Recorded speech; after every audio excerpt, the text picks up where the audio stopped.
ఆ వడ్రంగి వారి కుమారుడని అనిపించుకుంటూ కూడా ఇష్టపడాడు. కారణం ఏంటంటే యోసేపు నీతిమంతుడు. ఎవరు నీతిమంతుడు? మనం కాదని చెప్పే స్థానం నుంచి మేము కూడా యోసేపు వంటి వారం అనే స్థానానికి వెళ్ళాలని దేవుడు కోరుకుంటాడు. మన వయస్సు 10th క్లాస్ ఫెయిల్ అయ్యామన్న పరీక్షను దాటి 10th క్లాస్ ఫస్ట్ క్లాస్లో పాస్ అయ్యామని చెప్పగలిగే స్థాయికి వెళ్ళాలని దేవుడు నీతి. నేను విడువక నా నీతిని గట్టిగా పట్టుకున్నానన్నాడు యోబు. ఏం పట్టుకున్నాడంటండి యోబు? నీతి పట్టుకుంటే చాలు, అదే నన్ను బ్రతికించేస్తుంది అనుకున్నాడేమో బహుశా. నీతి పట్టుకున్నాడు. ఏం పట్టుకున్నాడండి? నీతిని పట్టేసుకున్నాడు. ఆ నీతి ఏం చేసింది? యోబు పోగొట్టుకున్న దానికి 2 బహుమానాన్ని తెచ్చింది. నీ జీవితంలో ఒకవేళ ఏదైనా కోల్పోవలసిన పరిస్థితి వస్తే, ఏదైనా పోగొట్టుకోవలసిన పరిస్థితి వస్తే, ఎక్కడైనా తగ్గాల్సిన పరిస్థితి వస్తే నువ్వు దేవుని నీతిని జ్ఞాపకం చేసుకో.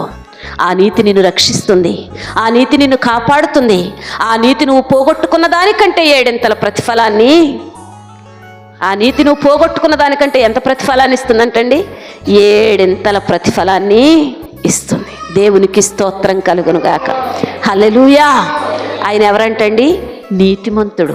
ఇప్పుడు యోసేపు నీతిమంతుడు గనక యేసు ఆయనతో ఉన్నాడు. ఇప్పుడు మనతో యేసు ఉండాలంటే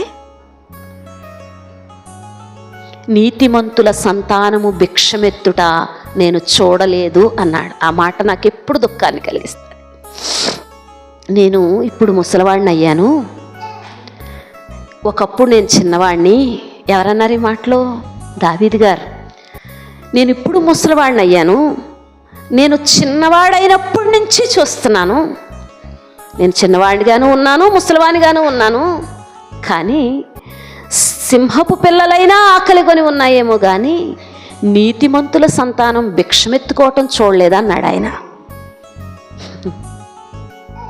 80 సంవత్సరాలు, దాదాపు 80 సంవత్సరాలు పైబడిన ముసలివాడు 12 ఏండ్ల ప్రాయం నుంచి దేవుని చేతిలో ఉన్న ఒక అనుభవశాలి చెప్తున్నాడు. ఏమని?